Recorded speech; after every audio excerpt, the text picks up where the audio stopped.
Hello, this is my fourth video on Hamlet for my freshmen, and I want to review a little bit about what's going on in Act 4. Hopefully you've already read it when you get to this video.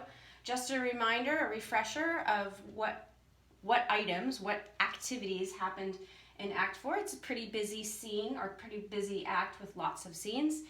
So at the end of Act 3, remember Polonius has died at the hand of Hamlet, and the queen is witness to this. This all happens in her chambers.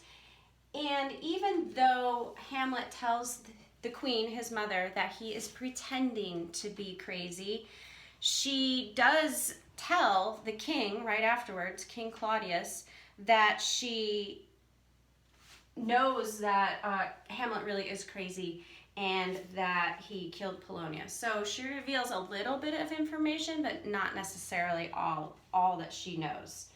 The king, of course, at this point is concerned about his own well-being because he thinks, oh, I could have been behind the curtain too.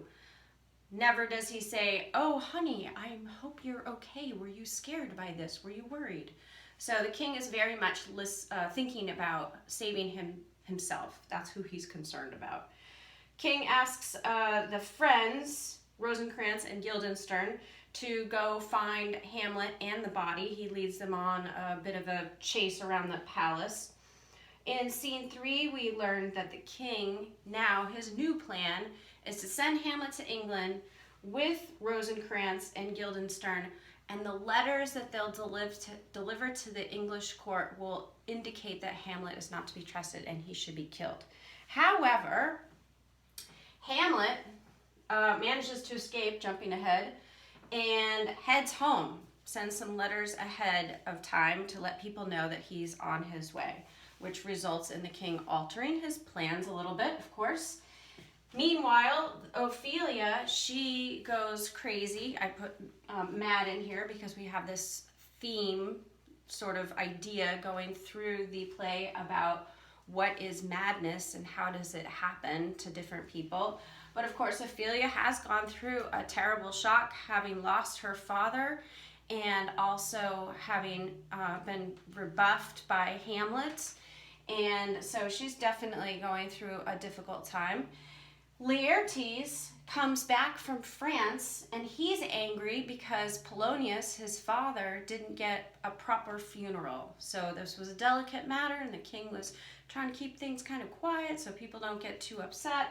But Laertes demands that there be, one, revenge. He's now lost his father, much like Hamlet, and two, why couldn't he have the kind of funeral that he deserves? Ophelia is also, Laertes also sees Ophelia and what shape she is in. He's very upset about that. Then at the very end, the queen comes in to the castle where Laertes and the king are speaking, and she tells them that Ophelia has drowned herself. Ophelia is a pretty sad character. She doesn't have much to say on her own. She's really dictated by what her father or what her brother tell her to do.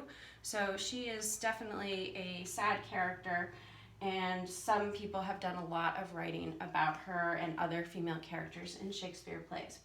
At the end, because Hamlet is returning, the king has to come up with a new plan.